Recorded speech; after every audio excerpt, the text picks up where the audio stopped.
This is a story to introduce you to my grandmother and her siblings and their influences. Maria Elise was my grandmother's oldest sister. Tia Elise was the seamstress of the family. She would make all the beautiful and formal gowns and dresses. Maria Elise taught my granddaughter how to crochet when she was a little girl. When I was little, I used to imagine that my Tia Elise would help me make my wedding dress when I grew up. Tia Elise is my inspiration to learn the skills and craft of sewing.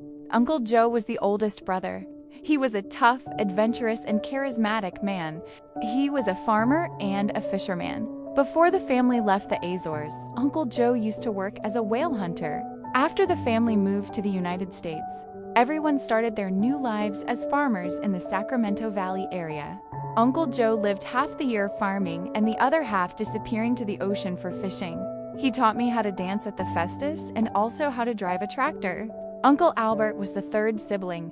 Uncle Albert was a builder. He and most of his brothers helped to build and develop the community of Lincoln, CA, to the bustling city it is today. Uncle Albert has a wife named Herminia. Every memory I have of visiting with Uncle Albert and Tia Herminia involved beef stew, even if I popped up to their house unannounced after not seeing them for years. Tia Herminia is home to welcome me in and will always offer me a bowl of something hot to eat. And the dish I always got treated to was her beef stew and papos secos. Tia Filomena Acacia Minnie was the second sister. Tia Minnie is the cake queen of the family. Every wedding cake I tasted as a child was a Tia Filomena production. Every event where a cake was needed, Tia Minnie delivered in flavor, presentation, and abundance. Whether the cake was a towering stacked wedding cake or a simple and humble First Communion cake, it was so beautiful you had to touch it to believe it was a real cake and not a prop. My favorite flavor cake she made was the champagne cake she always makes as a layer of her towering wedding cakes. My Avo was the fifth child, third sister of the family. She was a conversation enthusiast, the photojournalist of the family, and she was a master at cross-stitch and crochet. Every family event since Teresa first came into possession of a camera was photographed. Every birth, christening, get-together, visit, occasion. You never need worry about the moment being captured with Teresa there. Every child born to her siblings and their children, and even their grandchildren, and a few great-grandchildren, were gifted personal and handcrafted Afghan blankets and clothes.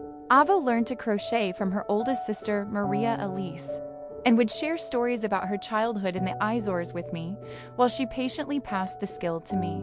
My grandmother also imparted the virtue of a strong work ethic to her grandchildren. Every day while I was in middle school, we were required to attend morning mass and help her renovate the church garden before school. By the time I graduated from the 8th grade, the church garden had gone from all juniper bushes to a layered and sectioned garden of a variety of flowers, plants, trees, and a bench. The garden remains at St. Jerome's Catholic Church in El Cerrito, California to this day. We, my siblings and I, also helped Avo renovate her yard and garden at home, from junipers to a front and backyard of roses, flowers, fruit trees, and a seasonal vegetable garden. Uncle Tony is the 6th child, third brother. Similarly to my Avo, Uncle Tony was on track to becoming a priest before the family came to the United States.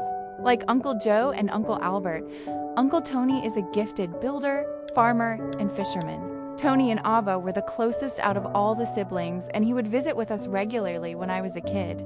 He would always randomly stop by to come see if Avo was staying on top of maintenance in her gardens. When Uncle Tony found out that I was really interested in history, he would bring me books and even introduced me to my first favorite history movie, Cleopatra, starring Elizabeth Taylor.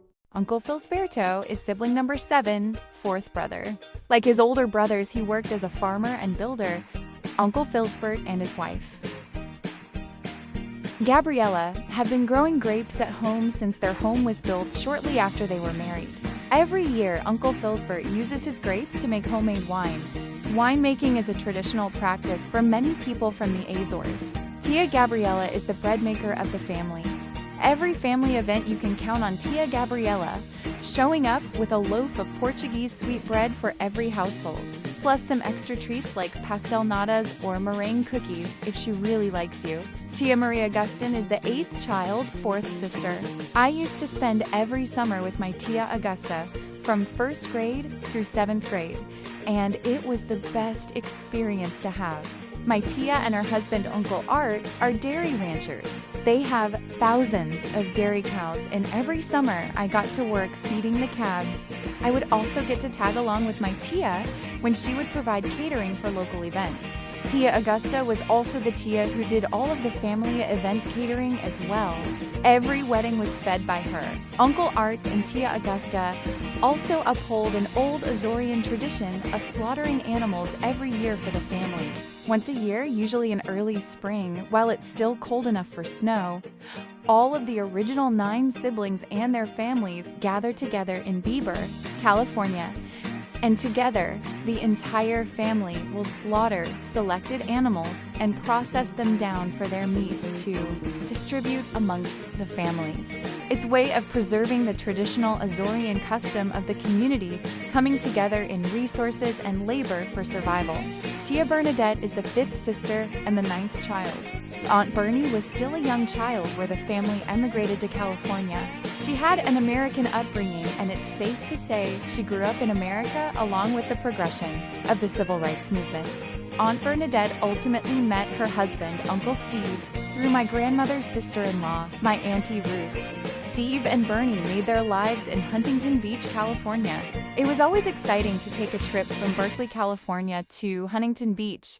Aunt Bernie had a pool and a koi pond in her backyard. The rule of the house was that if you want to swim in Bernie's pool, you must prove that you know how to swim.